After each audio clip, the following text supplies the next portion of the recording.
میرے نوجوانوں، میرے عزیزوں، میرے بزرگوں، یہ جو جتنا بھی مال ہے، جتنی بھی دولت ہے، یہ جو اولاد ہیں، یہ جو سارے کے سارے رشتہ دار ہیں، یہ جو دنیا کی شہرت ہے، دنیا کی عزت ہے، یہ جو دنیا کے حرص ہے، یہ جو دنیا کی ہوس ہے، یہ ساری کی ساری اگر دینداری اس کے ساتھ نہیں ہے، اگر اللہ رب العزت کی رضامندی نہیں ہے، اگر یہ سارا کا سارا معاملہ زنا کے ساتھ ہے، اگر یہ جھوٹ کے ساتھ ہے، اگر یہ اللہ کے حکم میں کٹوتی کے ساتھ ہے، اگر یہ بغیر نمازوں کے ساتھ ہے، تو یہ دنیا میں بھی جہنم ہے اور آخرت میں تو یقیناً جہنم ہے۔ اللہ کے نبی علیہ الصلوۃ والسلام کا زندگی گزارنے کا نمونہ ہمارے سامنے ہے۔ وقت مختصر ہے، ایک واقعہ سنا کر اپنی بات کو مجھے ختم کرنا ہے۔ ایک موقع پر حدیث کی کتابوں کے اندر یہ واقعہ موجود ہے کہ اللہ کے نبی صلی اللہ علیہ وسلم کی سب سے چہیتی اور لاڈلی بیٹی حضرت فاطمہ رضی اللہ عنہا اللہ کے نبی صلی اللہ علیہ وسلم کی خدمت میں حاضر ہوتی ہیں، اور اس حال میں حاضر ہوتی ہیں کہ انہوں نے اپنے دوپٹے کے اندر کچھ باندھا ہوا ہے۔ اللہ کے نبی علیہ الصلوۃ والسلام کے بعد جب وہ آتی ہیں، اللہ کے نبی ان سے سوال کرتے ہیں کہ بیٹی بتاؤ کیسے آنا ہوا؟ حضرت فاطمہ رضی اللہ عنہا کہتی ہیں، اے اللہ کے نبی علیہ الصلوۃ والسلام، اے ابا جان،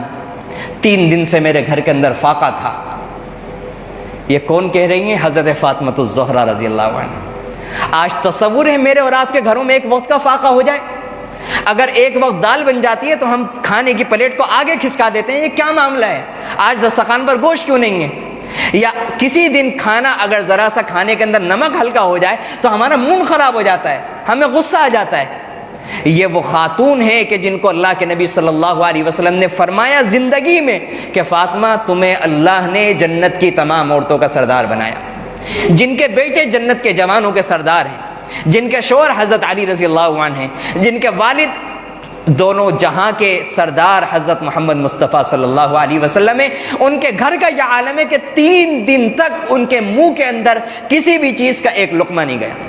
ایک طرف میری اور آپ کی زندگی ہے، ایک طرف حضرت فاطمہ الزہرا رضی اللہ عنہا کی زندگی ہے۔ اس کے بعد ان کا عمل یہ تھا، کتابوں کے اندر ان کی زندگی کا واقعہ موجود ہے کہ ایک رات حضرت فاطمہ رضی اللہ عنہا نے 2 رکعت نفل کی نیت باندھی اور اتنا قرآن پڑھا، اتنا قرآن پڑھا، اتنی لمبی رکعتیں پڑھی کہ 2 رکعتیں جب مکمل ہوئیں تو صبح صادق ہونے والا تھا، صبح نمودار ہونے والی تھی۔ دعا کے لیے ہاتھ اٹھائے اور اللہ رب العزت سے شکایت کی، اللہ رب العزت سے دعا میں یوں کہا، حالانکہ وہ سردی کی رات تھی، اللہ رب العزت سے دعا کے اندر یوں کہا، اے اللہ آپ کی راتیں کتنی چھوٹی ہیں، صرف 2 رکعت کے اندر مکمل ہو گئی۔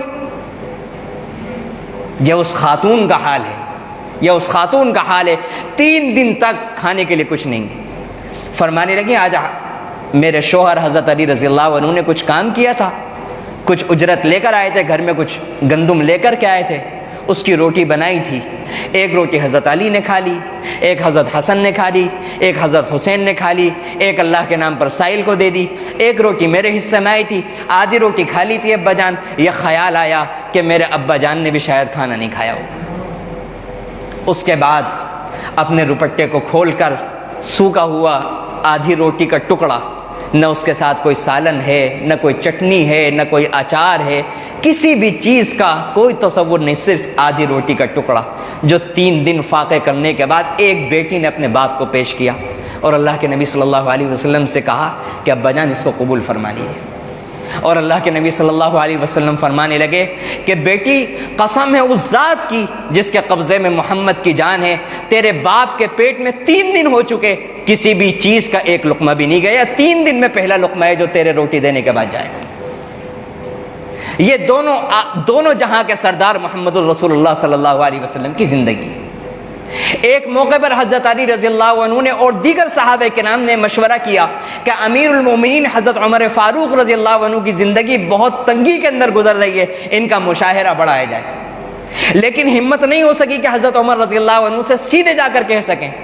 چنانچہ مشورے میں طے ہوا کہ حضرت عمر رضی اللہ عنہ کی بیٹی اللہ کے نبی صلی اللہ علیہ وسلم کی زوجہ مطہرہ امت کی ماں حضرت حفصہ رضی اللہ عنہا سے کہا جائے۔ ایک دن انہوں نے موقع دیکھ کر کہا کہ ابا جان چند صحابہ کرام نے مشورہ کیا ہے کہ آپ کا مشاہرہ بڑھا دیا جائے۔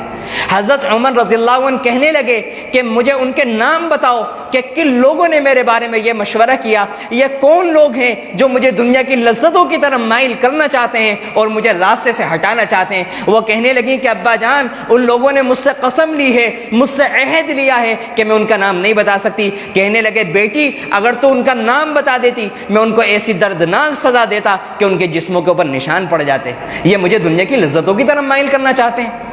پھر کہنے لگے بیٹی بات یہ ہے کہ میرے سرتاج، میرے آقا، میرے سردار حضرت محمد صلی اللہ علیہ وسلم نے ایک طریقے کے مطابق زندگی گزاری اور وہ اللہ کے پاس پہنچ گئے۔ پھر دوسرے نمبر پر حضرت ابوبکر صدیق رضی اللہ عنہ نے ان کے طریقے کے مطابق زندگی گزاری، وہ بھی اللہ کے پاس پہنچ گئے۔ اب تیسرے نمبر پر میں ہوں، اگر میں ان کے طریقے کے مطابق زندگی گزاروں گا، اگر میں اس راستے پر چلوں گا تو میں بھی ان تک جا پہنچوں گا، اور اگر میرا راستہ بدلے گا تو میری بھی منزل بدل جائے گی، اس لیے میں ان چیزوں کی طرف مائل نہیں ہو سکتا۔ یہ ہے حضرت عمر فاروق رضی اللہ عنہ جنہوں نے 22 لاکھ مربع میل زمین کے اوپر حکومت کی۔ یہ ان لوگوں کا حال ہے، ایک میرا اور آپ کا یہ عالم ہے۔ اس لیے میں نے یہ ساری باتیں آپ حضرات کے سامنے رکھی کہ دنیا کی یہ ساری نعمتیں حاصل کرنا اپنی جگہ بہت مبارک، 1000 بار مبارک، استعمال کریں، نہ ناجائز ہے نہ حرام ہے، لیکن ان نعمتوں میں اتنے مگن ہو جانا کہ قبر کو بھول جانا اور آخرت کو بھول جانا، اللہ کے سامنے جواب دینے کے احساسات کو بھول جانا، میٹھی نیند کو حاصل کرنے کے چکر کے اندر نمازوں کو فراموش کر دینا، کاروبار کے چکر میں آ کر نمازوں کو چھوڑ دینا، کاروبار اور پیسے کے لالچ کے اندر آ کر حلال اور حرام کی تمیز ختم کر دینا اور سود کو لے لینا اور سود کے طریقے پر کاروبار کرنا، میرے نوجوانوں، میرے عزیزوں، میرے بزرگوں، یہ خطرے کی گھنٹی ہے، سراسر خطرہ ہے۔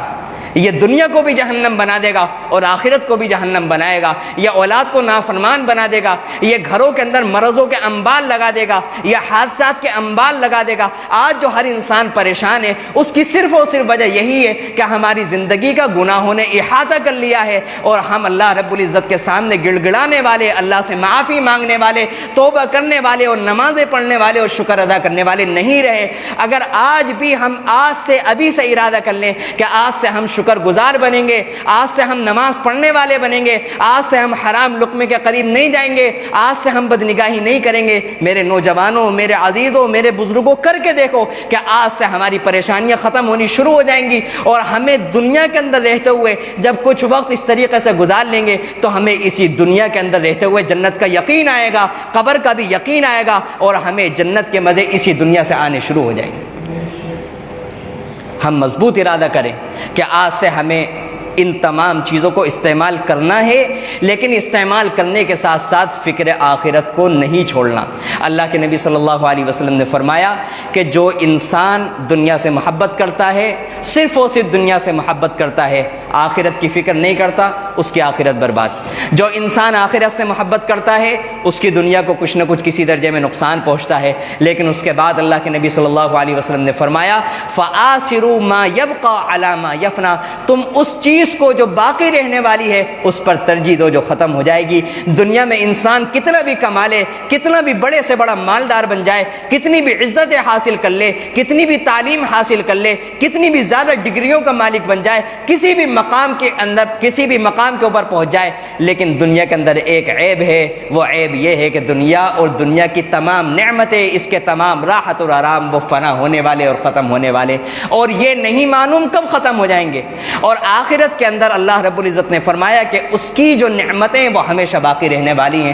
ہر ذی عقل انسان غور کر سکتا ہے کہ وہ اس جگہ کے لیے کہ جہاں پر اس کو ہمیشہ رہنا ہے، جو باقی رہنے والا گھر ہے، اس نے اس دنیا میں رہتے ہوئے وہاں کے لیے کیا تیاری کی ہے۔ اللہ رب العزت ہم سب کو آخرت کی فکر نصیب فرمائے، اللہ تعالی ہم سب کو آخرت کی تیاری کرنے کی توفیق نصیب فرمائے، اللہ تعالی ہمیں نیکی کی زندگی گزارنے کی توفیق نصیب فرمائے، اللہ تعالی ہمیں اس منافقت کی زندگی سے ہم سب کی حفاظت فرمائے، اس زندگی سے ہمیں نجات نصیب فرمائے، اللہ تعالی ہمیں دین کے لیے اور دین کی خدمت کے لیے قبول فرمائے۔ وآخر دعوانا الحمدللہ رب العالمین۔